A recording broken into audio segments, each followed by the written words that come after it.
माँ। अरे मीनू, कोई खबर ही ना की। आजा। दीदी, दीदी, कैसी हो?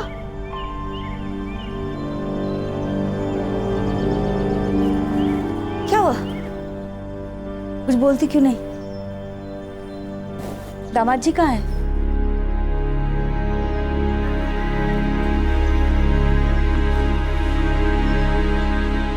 पता ना क्या हुआ।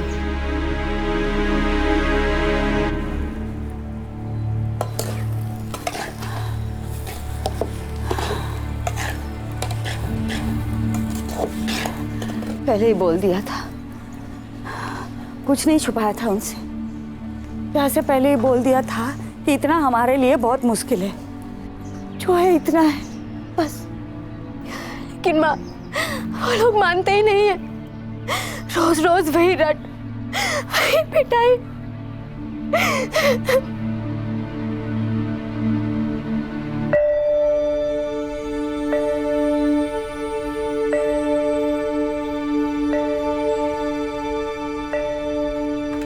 सोमेश सिंह जी, मीनू मेरे भाई की बेटी सही, लेकिन मेरे लिए सगी बेटी से कम नहीं है। शादी में कोई कसर नहीं छोड़ेंगे, आप लोग बेफिक्र रहिए।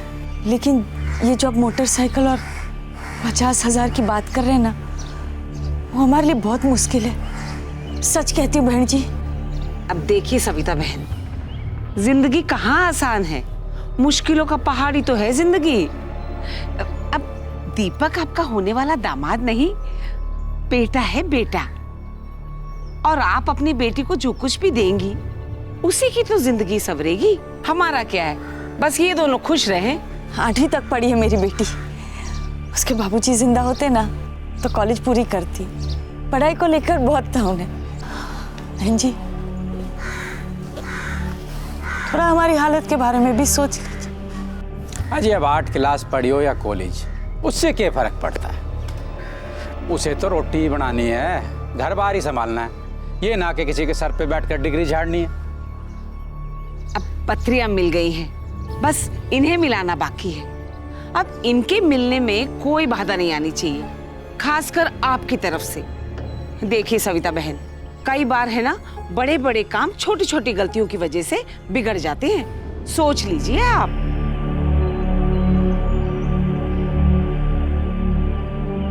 जेठ जी की मदद से मैं कुछ पैसे जुटा पाई हूँ, 25,000।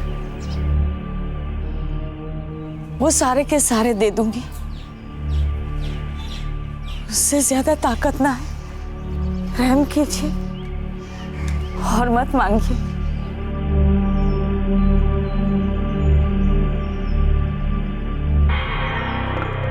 रहम वहम की क्या बात करो बहन जी, अब ना है ताकत तो ना है। अब हम भी कोई लालची भेड़िए तो है ना। अब यहाँ तक आए हैं तो यहाँ से लौट के जाना मुश्किल है। अब जो है जैसा है निभाएंगे।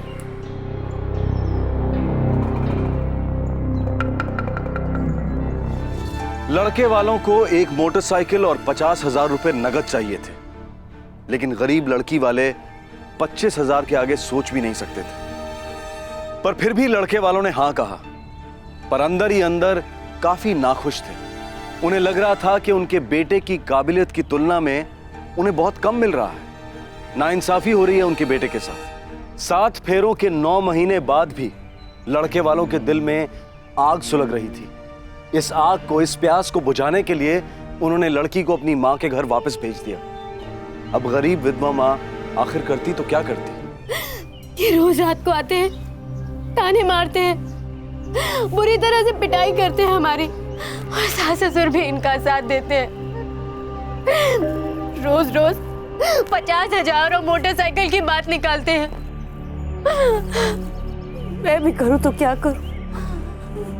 तुझे यहाँ रुकने बोलूंगी तो तेरी बहन इस घर में हमेशा के लिए रुक जाएगी।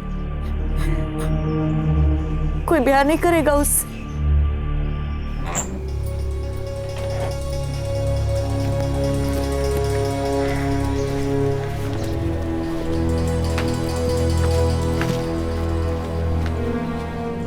मैं तेरी दीदी को छोड़ के शाम तक लौट आऊंगी।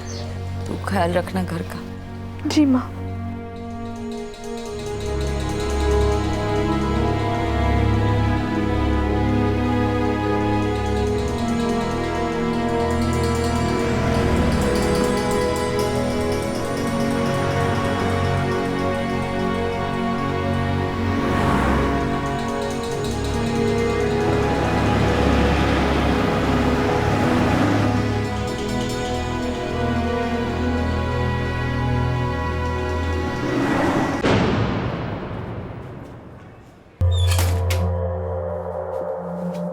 नौ महीने हो चुके हैं शादी को। इतने में तो अच्छी खासी रकम जमा कर ली होगी आपने। अब ऐसा भी नहीं है कि आपकी हालत इतनी ज्यादा खस्ता है। सही कह रहे हो बेटा, कुछ पैसे जरूर इकट्ठा किए, लेकिन ये क्यों भूल रहे हो, मेरी दूसरी बेटी भी है, नीता। अरे समधन, आपके जेठ जी तो कह रहे थे कि वो आपकी बेटियों के पिता समान हैं। अब पिता का धर्म क्यों ना निभा रहे वो? इतना सा इंतजाम तो वो आराम से कर सके हैं। देखिए समधन जी, हमसे कोई बात छुपी नहीं है। हम सब जानते हैं मीनू के पिताजी की सारी पेंशन आपके पास आती है, वो भी हर महीने। 750 रुपए समधन जी, सिर्फ 750 रुपए। आज की महंगाई में आप ही बताइए, 750 रुपए कितने दिन चलते हैं? समधन जी, हम भी इसी महंगाई के जमाने में जी रहे हैं। आपकी बेटी बहुत तंगी से गुजर रही है। अरे आप माँ होकर इतनी कंजूसी दिखाएंगी तो क्या होगा आपकी बेटी का? अरे आपका खून से। अपने खून का एक एक कतरा इकट्ठा करके आपको सौंप दिया समधी जी। रहम कीजिए, मेरी बेटी पर जुल्म ना करें, अपनी बेटी समझ कर रखिए उसे। अरे अब तो वो आपके घर की लक्ष्मी है। सासू माँ, आप तो जानती हैं कि मेरी कंडक्टर वाली तनख्वाह कुछ खास नहीं है। आप मुझको मोटरसाइकिल 50,000 देंगी तभी तो जाके कोई मैं नया काम शुरू करूंगा ना। इतनी सी बात है, इतनी बार आपको समझा चुका हूं, लेकिन आपके समझ में एक बात तक नहीं आती है। मैं कुछ बनूंगा तभी जाके असल में ये लक्ष्मी बनेगी ना, वरना बस नाम की लक्ष्मी किसे चाहिए। अच्छा, चलता हूं।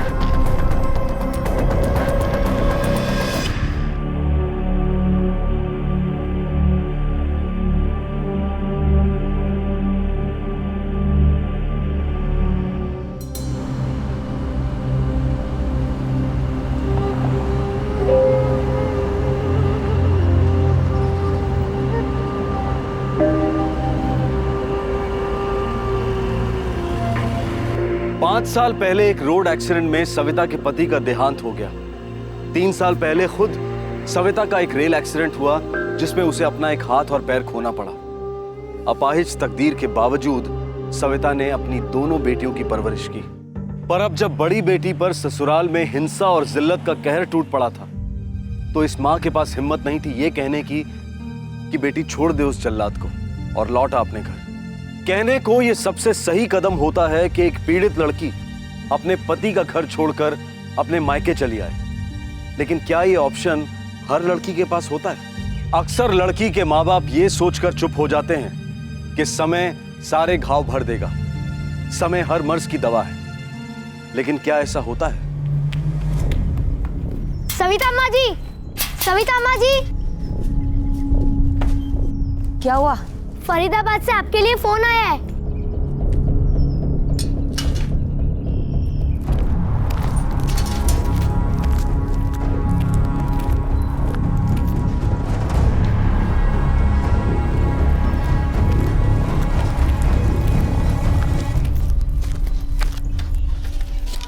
हेलो। हेलो, सविता जी बोल रही हैं? जी। समधन जी, मैं दीपक का चाचा। नमस्ते जी, कैसे हैं भाई साहब, सब खैरियत? जी ना, आप फौरन दिल्ली के लिए रवाना हो जाइए। क्यों, क्या हुआ? मेरी बेटी तो ठीक है ना? मीनू का एक्सीडेंट हो गया है सविता जी। हे भगवान, एक्सीडेंट कैसे? मुझसे बात करवाइए। देखिए, आप जल्दी से जल्दी सफदरजंग अस्पताल पहुंच जाइए। वो खाना बना रही थी बहू, थोड़ा जल गई है।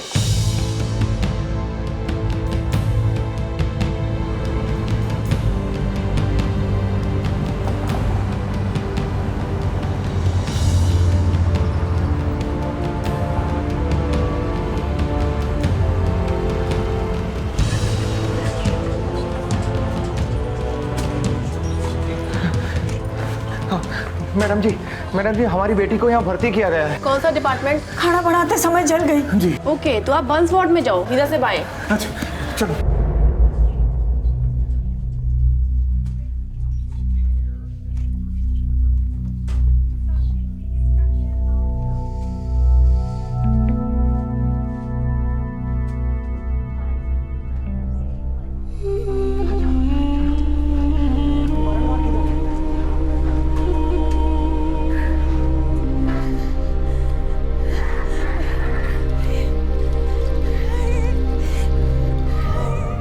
तो मीनू है, ये मीनू, ये क्या हुआ? मीनू बेटा देख देख देख देख, हम आ गए हैं, तू डर मत। हाँ? दीदी आगे। मीनू बेटा देख हम आ गए बेटा। क्या तमाशा है ये? मेरी बेटी है, बात कर रही हूँ मैं उससे। हाँ, पर इस वक्त ये बेहोश है और चिल्लाने से आप कई लोगों को डिस्टर्ब कर रही हैं। मैडम जी इसको क्या हुआ, कैसे हुआ? ये आप डॉक्टर से ही पूछ लीजिए प्लीज, और आवाज धीमी रखिए। 2 घंटे पहले एडमिट हुई आपकी बेटी। नर्स बता रही थी कि जिन लोगों ने उसे यहाँ लाया वो तो तुरंत भाग खड़े हो गए, इलाज का बिल तक नहीं बना, कुछ नहीं, बस चले गए। पर ठीक तो हो जाएगी ना मेरी मीनू? 95%, यानी कि 95% जल गई आपकी बेटी। हालत बहुत ज्यादा नाजुक है। डॉक्टर साहब ये सब हुआ कैसे? भाई मैं ये कैसे बता सकता हूँ, ये तो वो लोग जाने जो उसे यहाँ इस हालत में लेकर आए और भाग भी गए। आप हॉस्पिटल का एडवांस भर दीजिए और बाकी जो दूसरी फॉर्मेलिटीज हैं वो पूरी कर दीजिए। मुझे तुरंत ट्रीटमेंट शुरू करनी होगी, क्रिटिकल हालत समझते हैं। हाँ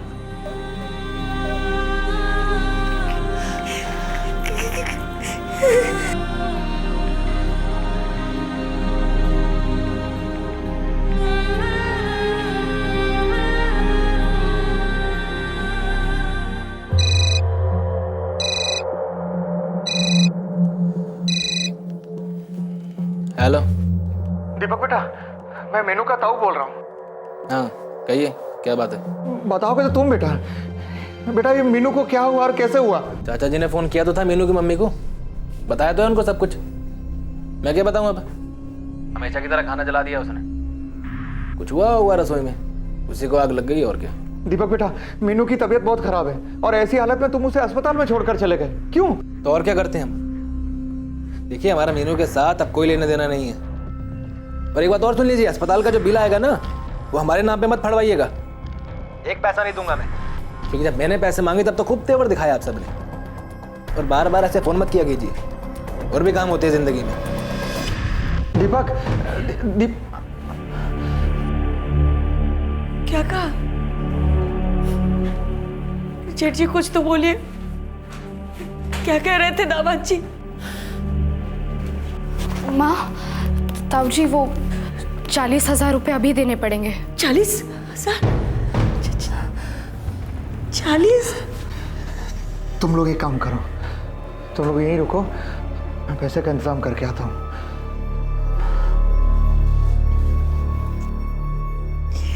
40,000 कौन?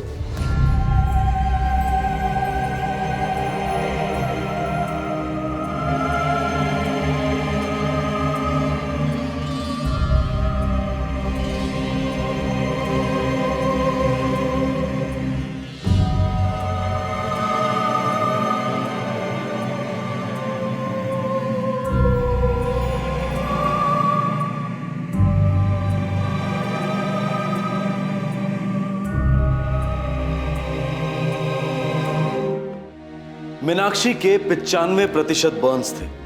उसके अपने पति और ससुराल वालों ने उसे अस्पताल में किसी कबाड़ की तरह पटक दिया था। उसका इलाज तभी मुमकिन हुआ जब उसकी माँ और उसके ताऊ ने अस्पताल में पैसे जमा किए। मीनाक्षी की हालत काफी खराब थी, बचने की उम्मीद लगभग 0 थी। लेकिन मीनाक्षी की माँ सविता इतनी आसानी से हार मानने वालों में से नहीं थी।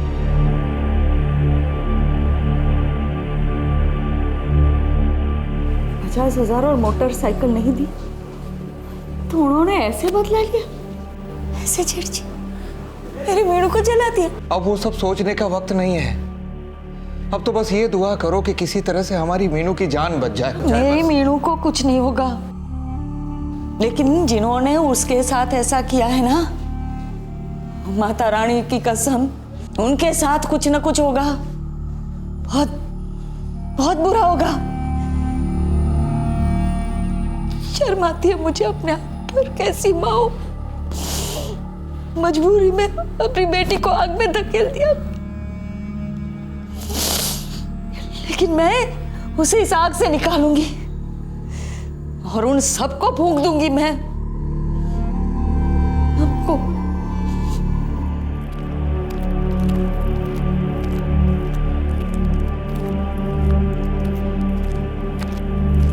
अरे बहन जी, ये सफदरजंग अस्पताल तो हमारे इलाके में है, पर हादसा तो फरीदाबाद में हुआ है ना। हादसा नहीं सर, जुर्म हुआ है, जुर्म।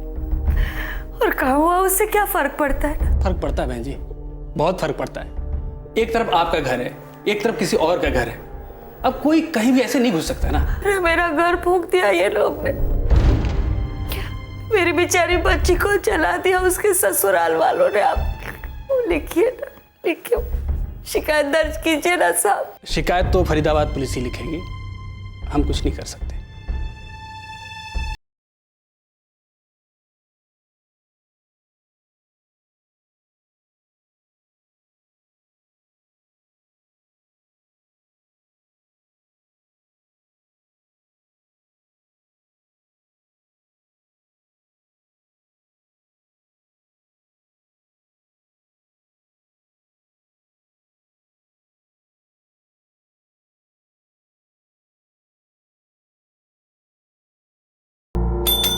जी सर। अरे सिंह, वो जो आज हमारे यहाँ एनसी दर्ज हुई है ना, उसकी फाइल लेके आओ। Yes sir.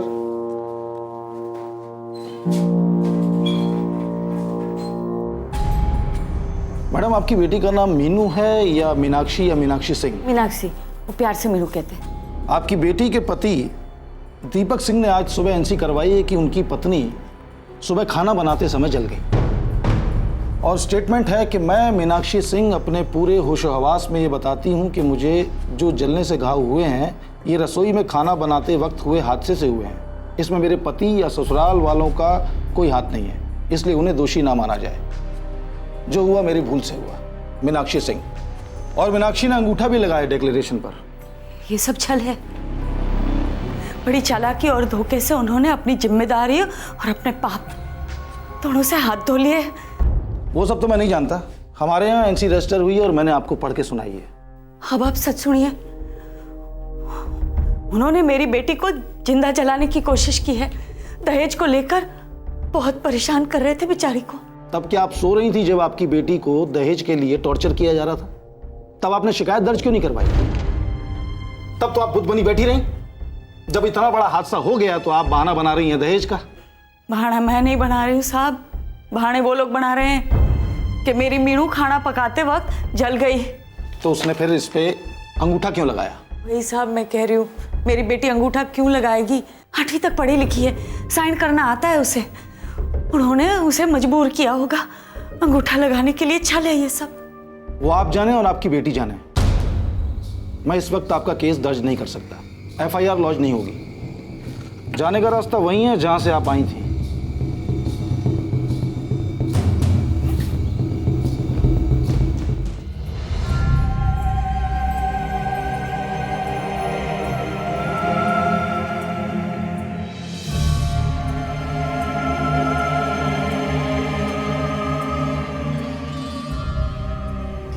मैं आपको झूठा दिलासा नहीं दूंगा।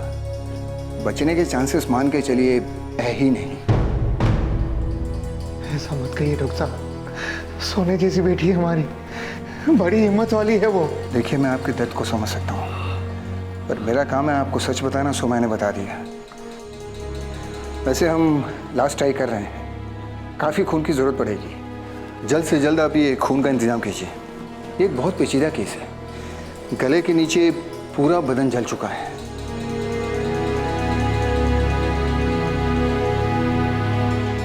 मीनू की माँ, अब अपने आप को कोसना बंद कर। कैसे नहीं कोसूं? अपनी बेटी का दुख मैं समझ नहीं पाई। मेरी बच्ची कितना चीखी होगी, कितना रोई होगी, कितना तड़फड़ाई होगी।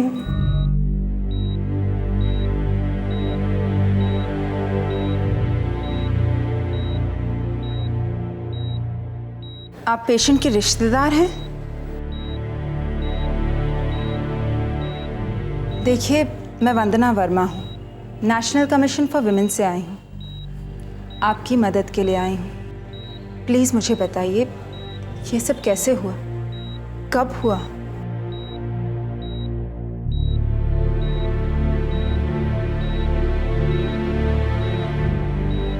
– 2011 में पूरे देश भर में 12,000 मौतें रिपोर्ट हुई जो दहेज को लेकर जलाने की वजह से हुई थी। ये आंकड़े हर साल 12% से बढ़ते जा रहे हैं। ये ऐसे केसेस हैं जिनमें एफआईआर दर्ज होती है, चार्जेस भी साबित होते हैं, लेकिन न जाने ऐसे कितने केसेस हैं जो ना तो रिपोर्ट होते हैं और ना ही जिनकी तहकीकात होती है। देश के लगभग सभी बड़े हॉस्पिटल्स के बर्न वार्ड में नेशनल कमीशन ऑफ विमेन के प्रतिनिधि केस टू केस चेकिंग करते रहते हैं ताकि ऐसे अनरिपोर्टेड केस पकड़ में आ जाएं जहां षड्यंत्र की बू आ रही हो।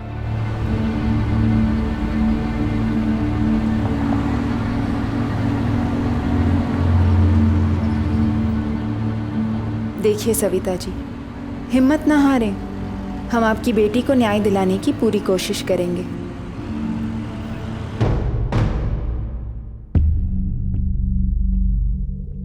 आप एक बार भी हॉस्पिटल नहीं गए लड़की की हालत जानने, एक बार भी उसके ससुराल नहीं गए इस हादसे की तहकीकात करने, और आपने सीधे सीधे एनसी रजिस्टर कर दी। इंस्पेक्टर मैडम, लड़की का पति, उसकी सास और उसका चाचा खुद यहाँ आए थे और उन्होंने स्टेटमेंट दिया, और लड़की का स्टेटमेंट अंगूठे के निशान के साथ दिया। तो एनसी दर्ज नहीं करूंगा तो क्या करूंगा? वैसे तो लड़की की माँ भी खुद यहाँ आई थी और आपको एक बहुत बड़ा सुराग भी दिया था कि लड़की दस्तखत करना जानती है, तो फिर ये अंगूठा लगाने का क्या मतलब? इसके बावजूद आपने एक बार भी लड़की से मिलना जरूरी नहीं समझा? बेहोश लोगों से मिलने का मतलब? और हम ऐसा कैसे मान के चलें कि ये दहेज का केस है? लड़की वालों ने लड़के वालों के खिलाफ कभी कोई शिकायत दर्ज की है? लड़के वाले 95% बर्न्स वाली अपनी घर की बहू को अस्पताल छोड़ाए, एक बार भी वापस नहीं गए, इलाज के लिए एक दमड़ी बाहर नहीं निकाली। आपको कुछ भी अटपटा नहीं लगता? आपको यह भी अटपटा नहीं लगता कि एक 95% जल चुकी लड़की अंगूठे का निशान कैसे लगाएगी? क्या उसने वो निशान जलने के पहले लगाया था या जलने के बाद? कुछ भी नहीं लगता? एक बार भी आपके जहन में यह नहीं आता कि ये केस एक एक्सीडेंटल फायर का नहीं बल्कि एक डाउरी बर्निंग केस है? अगर मैं तहकीकात करूं और पता चले कि एक्सीडेंटल फायर केस है तो भी दहेज का केस नहीं बनता, क्योंकि लड़की का कोई स्टेटमेंट हमारे पास नहीं है, और जब तक एफआईआर दर्ज नहीं होती ये केस एक्सीडेंटल फायर का ही रहेगा। ये बात आपके जहन में नहीं आती?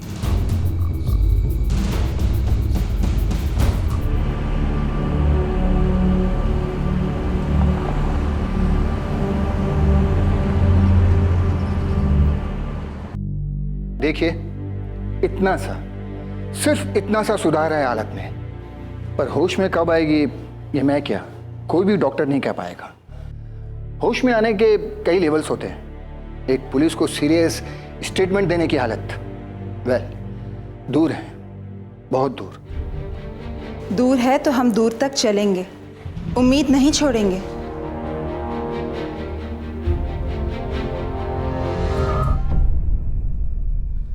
वंदना जी, इस केस को मैं अच्छी तरह समझ चुका हूँ। जो कुछ भी करना होगा मैं ज़रूर करूँगा, लेकिन इन सब के लिए लड़की का स्टेटमेंट ज़रूरी है। डॉक्टर का कहना है कि वो बहुत जल्द होश में आएगी। तो तब तक इंतज़ार करते हैं मैडम। मैं 24 घंटे अवेलेबल हूँ। जैसे ही होश आए जस्ट कॉल मी, चाहे कोई भी वक्त हो, I will be there. Thank you SM sir.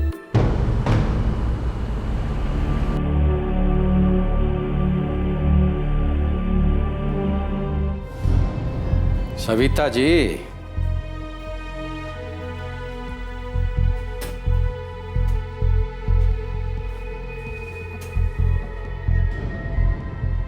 जो होया सो होया, उसे रहने दो।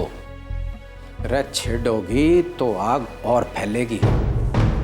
सारी खबर आ रही है हमारे पास। पुलिस स्टेशन के चक्कर लगाए जा रहे हैं, शिकायतें की जा रही हैं हमारे खिलाफ। बावली हो गई हैं आप। एक जवान छोरी और है आपकी। अरे ये भी भूल गई कि अब आप सिर्फ अकेली नहीं, आधी है, आधी। अरे एक टांग और एक हाथ पर आज तक कोई दौड़ जीतता है? भले ही मेरा दूसरा हाथ और मेरी दूसरी टांग कट जाए, लेकिन आखिर में रेंगोगे तुम सब। मानती हूं कि तुम सबके खिलाफ आवाज उठाने में बहुत देर कर दी मैंने, पर इतनी भी देर ना हुई कि कानून के घर में मुझे सिर्फ अंधेरा मिले। तुम सबको जेल भिजवाऊंगी मैं। कल ठिकाने लगाने आया था थारी, ये भाषणबाजी सुनने ना आया। देखे अब भी वक्त है, सुधर जाओ, समझदारी तक काम लो, ढंग से समझा रहा हूँ। अरे तुम क्या समझाओगे किसी को? मेरी बेटी को जिंदा जलाकर अपनी बहादुरी का सबूत देने आए हो मुझे? डरपोक कहीं के अस्पताल में फेंक कर भाग गए। रत्ती भर हिम्मत होती तो मेरे आने तक का इंतजार करते, आंख मिलाते मुझसे। तुम सबको तो सजा दिलाकर दम तोड़ूंगी मैं।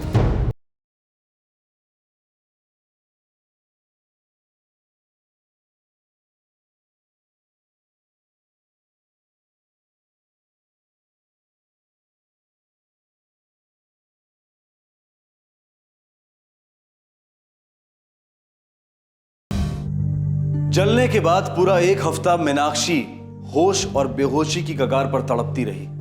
95% तक जलने के जख्मों से जूझती रही। आखिरकार आशा और उम्मीद की एक किरण नजर आई। मीनाक्षी अपना बयान देने की हालत में आ गई थी। उसने पुलिस को बताया कि उसके साथ क्या हुआ था, कैसे हुआ था और क्यों हुआ था।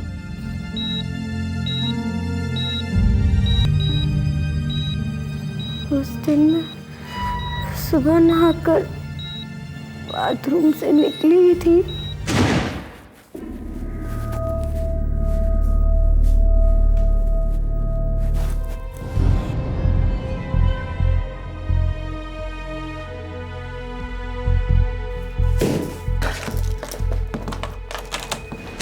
सुबह की एक रात पहले मुझे दीपक ने बेलन से बुरी तरह पीटा था। वो हर रात को मुझे पीटता था, कभी बेलन कभी बेल्ट। मुझे लगा हमेशा की तरह पिटाई और गालियां खाने का समय आ गया है। लेकिन नहीं, उस दिन इन लोगों के इरादे कुछ और थे। क्या हुआ? क्या बात हो गई? दीपक बेटा, चल आगे बढ़, हिम्मत कर।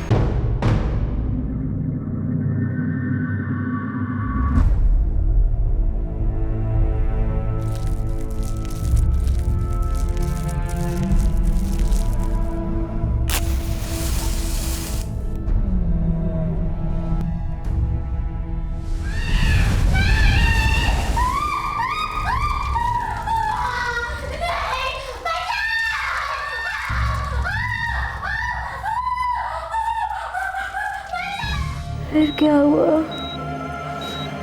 मुझे खुशी हाथ में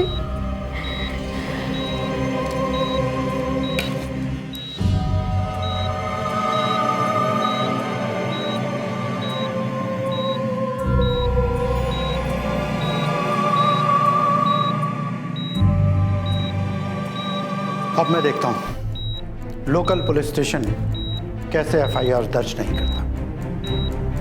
आइए।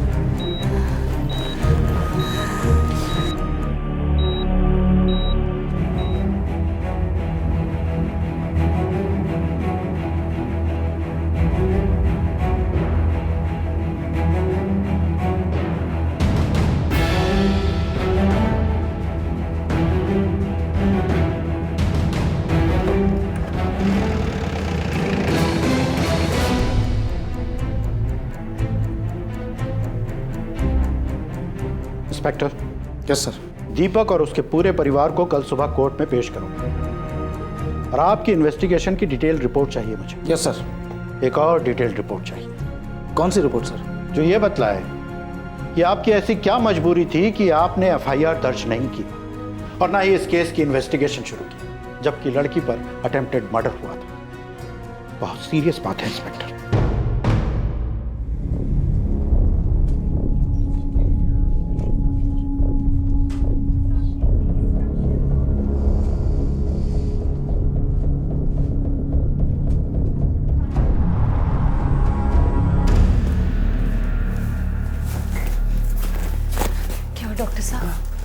देखिए, मीनू की हालत बहुत ज़्यादा ख़राब हो गई थी। अब कैसी है दीदी? बेटा, तुम्हारी दीदी अब नहीं रही। I am really sorry.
SDM को बयान देने के ठीक 3 दिन बाद मीनाक्षी उर्फ मीनू चल बसी।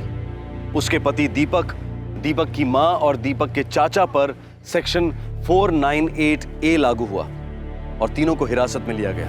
फिलहाल दीपक की मां को मेडिकल ग्राउंड्स पर रिहा किया गया है, लेकिन दीपक और दीपक के चाचा अभी भी कानूनी हिरासत में हैं और केस कोर्ट में चल रहा है। मीनाक्षी की मां सविता ने इस केस को आखिर तक लड़ने का प्रण लिया है और नेशनल कमीशन फॉर विमेन ने उन्हें अपने साथ देने का आश्वासन भी दिया है। दहेज प्रथा एक कानूनन जुर्म है।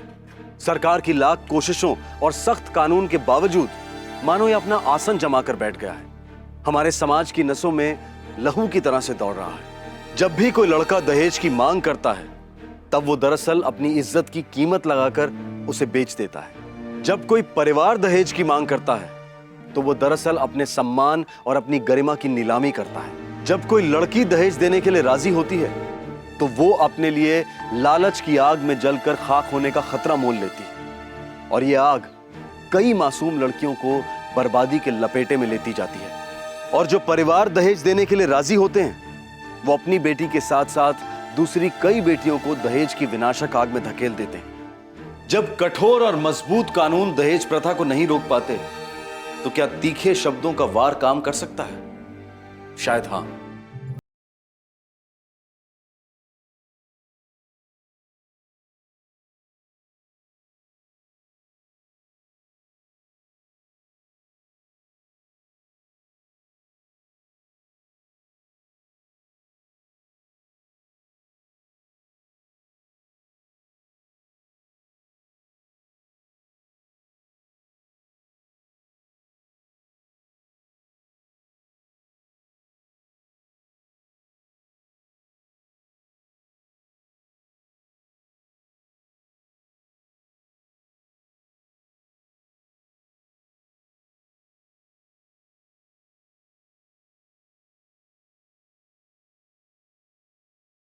नैतिक मूल्यों के बारे में सिखाते हैं, लेकिन हम उन्हें बुरे मूल्यों और हैवानियत से आगाह क्यों नहीं कराते?